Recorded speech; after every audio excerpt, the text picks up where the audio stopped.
Ada yang juga yang mengeksplorasi itu ceruk sayap kanan untuk kepentingan pemilu. PDI Perjuangan di mata teman-teman kanan ini dianggap sebagai simbol kelompok kafir. Begitu Jokowi muncul, kekuatan tidur HTI ini kemudian bergeser ke ranah politik.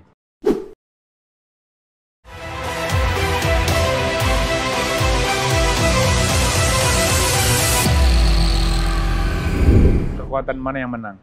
Nah, tetapi kalau kandidatnya hanya dua, ya tentu akan lebih efektif dalam konteks bagaimana kita mengukur hasilnya. Tetapi memang kelompok masyarakat sipil akan bilang, kalau dua kandidat kan itu artinya bahwa proses pemilu ini sudah dirancang, dipaksakan sedemikian rupa oleh kekuatan negara supaya tidak demokratis. Saya kira tidak. Demokrasi itu kan sebuah sistem politik. Demokrasi juga adalah sebuah kumpulan nilai. Dalam penerapannya dia harus kontekstual, melekat pada budaya dan peradaban setempat. Dan kita punya peradaban sendiri sebagai Indonesia. Kita tidak akan pernah bisa menyamakan demokrasi kita dengan yang ada di negara lain. Nah, maka kalau demokrasi kita, yang paling dipentingkan hari ini adalah bagaimana menjaga masa depan peradaban dan ideologi negara. Maka skenario coercive power negara dengan cara membatasi kandidat juga perlu. Jadi, kenapa tidak? Negara memaksakan agar tercipta kenapa tidak? pasangan. Yang penting pemaksaannya bersifat konstitusional. Gimana caranya memaksakan itu? Secara konstitusional. Kita udah punya ambang batas di dalam Undang-Undang Pilpres. Maksudnya dua pasangan itu supaya kita bisa lebih tegas membaca ya, mana yang pro pada politik identitas, mana yang tidak. Itu kalau bicara dari aspek negara ya. Artinya bahwa dengan adanya ketentuan 25% dan 20% itu, 25% kursi DPR, 20% suara nasional. Nah, kalau kita mengacu ke situ, itu sudah mekanisme hukum. Ya, di situ maksud saya pendekatan negaranya. Pendekatan sudah berjalan. Nah, pendekatan negara. Tapi dari aspek bagaimana dengan dinamika partai politik, dari sudut pandang partai politik, juga akan sulit 3 kelompok. Kenapa saya katakan sulit 3 kelompok? Partai politik Indonesia masih dipengaruhi oleh elit politiknya, bukan oleh basis massa. Nah, pergerakan elit partai politik kita sekarang ini hanya ada 2 poros. Satu poros menuju ke kanan, satu lagi poros yang ada di tengah. Nah, cuman yang di tengah ini ada 2 kekuatan yang belum sampai hari ini punya kesepakatan, yaitu kelompoknya Gerindra CS dengan kelompok PDI Perjuangan CS. Nah, kedua kekuatan ini masih berdebat soal siapa kandidat. Nomor 1 dan nomor 2 pastinya. Nah, kita hanya bisa berharap bahwa kalau 2 kubu ini bisa bersatu, maka udah pasti 2. Nah, kalau ini pecah, yang rugi menurut saya negara sendiri, bangsa dan negara ini, dan masa depannya. Ya, karena partai politik tentu tidak pernah rugi. Siapapun yang menang, ya kan? Siapapun yang menang, pasti akan tetap mereka ambil bagian di dalam kekuasaan. Nah, tetapi kan bangsa ini, artinya rakyat Indonesia, masyarakat bangsa ini, dan ideologi negara ini, dan infrastruktur negara, itu yang harus kita jaga. Abang bagaimana membaca mengenai konsolidasi atau komunikasi antara 2 partai tadi, ke partai tengah tadi? 2 partai tengah ini memang butuh satu pihak harus rendah hati. Satu pihak harus legowo, ikhlas, untuk bisa, kalau memang nasionalis tulen semua, harus ada satu pihak yang bisa menurunkan ekspektasi dan ambisinya. Ya, kalau misalnya terlalu ngotot nomor 1, lihat kemungkinan, ya, lihat visibilitasnya di dalam proses elektoral. Kalau memang layaknya nomor 2, ya ambil nomor 2.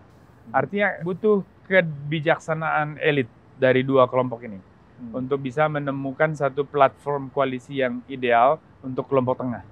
Nah, karena kalau misalnya tidak, akan muncul 3 pasangan, dan ini akan sangat menelan biaya, dan itu tentu merugikan negara sendiri, rakyat, karena itu uang besar.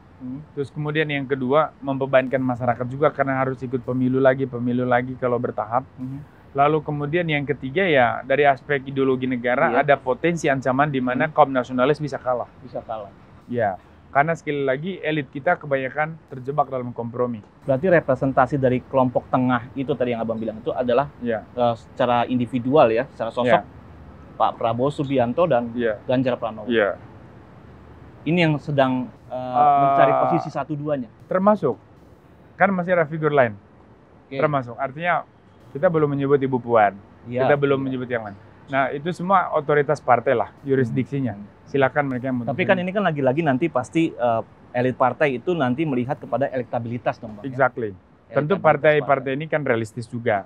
Kan tidak mungkin mau kalah. Tadi ada dua nama tadi, Pak Ganjar dan Pak Prabowo itu kan yang selalu berdua-duaan di puncak. Iya. Artinya semua partai pasti ingin menang lah. Gitu. Hitungannya kan di situ, rational choice. Semua pasti memakai pendekatan rational choice, nggak mungkin enggak. Nah, cuman kalau dominasi elitnya terlalu kuat dan mengabaikan aspek rational choice, bisa saja pilihannya melawan akal sehat. Nah, ini yang berbahaya.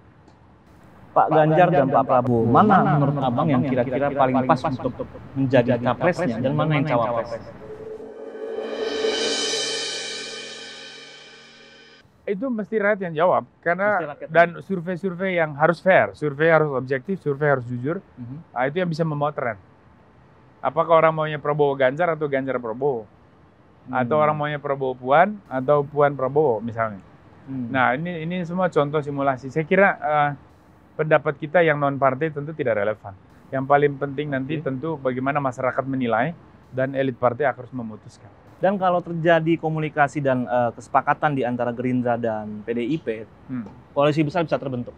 Pasti. Dan dua pasang itu pasti bisa terbentuk. terjadi. Dan pasti satu putaran. Satu putaran. Pasti satu putaran. Ya. Dan dua pasang ya Bang ya pasti ya. Iya, kalau dua pasang pasti satu putaran. Ya. Nah, cuman maksudnya udah bisa dipastikan di atas 50%. Karena dari hitungan dukungan partai ya, dukungan partai dari pemilu ke pemilu. Dan bagaimana pengaruh dari sosok Pak Jokowi saat ini, Pak, Bang, dalam pertarungan politik saat ini mengenai koalisi-koalisi ini?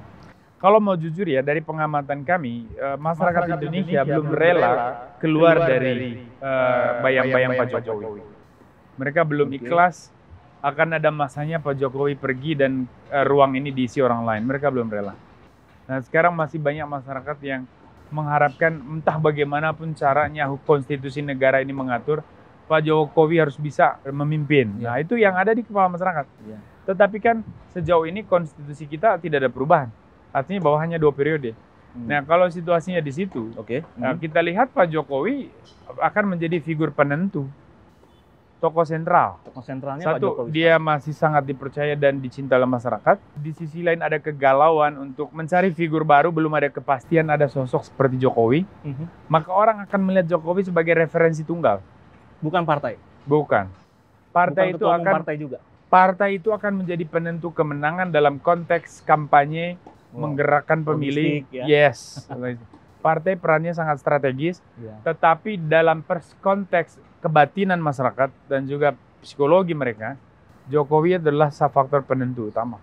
Dan mungkinkah Pak Jokowi sebagai seorang pemimpin nasional saat ini yang masih diharapkan tadi, itu bisa bukan mendamaikan ya, mengkomunikasikan ini? Dua kelompok tengah yang paling utama tadi untuk saya membayangkan posisi Pak Jokowi sekarang tidak mudah karena beliau masih presiden. Dan sebagai presiden tentu tidak boleh kelihatan ada keberpihakan. Nah, ini yang membuat Pak Jokowi kelihatan diem dan nggak bisa bersuara. Nah, ini akan sulit buat kita. Apa yang kita harapkan? Kalau bicara masa depan bangsa, harusnya Pak Jokowi punya sikap. Pak Jokowi sudah berbicara dalam banyak konteks secara implisit. Misalnya, jangan mempermainkan agama, hentikan politisasi agama. Ayo kita rawat toleransi, kebinekaan. Itu kan sebetulnya statement Pak Jokowi mau mengatakan bahwa siapapun yang mau menggantikan saya harus menjaga nilai yang sama, spirit yang sama, menjaga konstitusi. Nah, tinggal nanti pemilih membaca dan menilai lalu kemudian memutuskan mana figur yang sesuai dengan apa yang Pak Jokowi harapkan. Saya kira itu secara otomatis itu bekerja di kepala orang. Berarti sekarang figur penentunya adalah Pak Jokowi ya? Pak Jokowi. Bukan ketua umum partai, bukan partai-partai itu. Ketua umum partai sangat menentukan tentu dalam konteks siapa yang mau dimajukan. Mau dimajukan, karena tidak mungkin tanpa partai orang maju. Tapi dalam konteks pembentukan opini masyarakat, Pak Jokowi. Dan dia perumusnya nanti, kemungkinan Pak Jokowi. Kawan Makurat, perbincangan yang sangat seru dengan Bang Boni Hargens kita sudah lalui dan kita simak tadi. Banyak hal baru yang kita ketahui dan banyak hal baru juga yang perlu kita dalami lagi ke depan. Mudah-mudahan perbincangan ini bermanfaat. Kita ketemu lagi dalam episode selanjutnya dalam Akurat Talk. Kena tuh barang. Asik. Siap. Terima kasih, Mas Aldi, luar biasa. Thank you, Bang.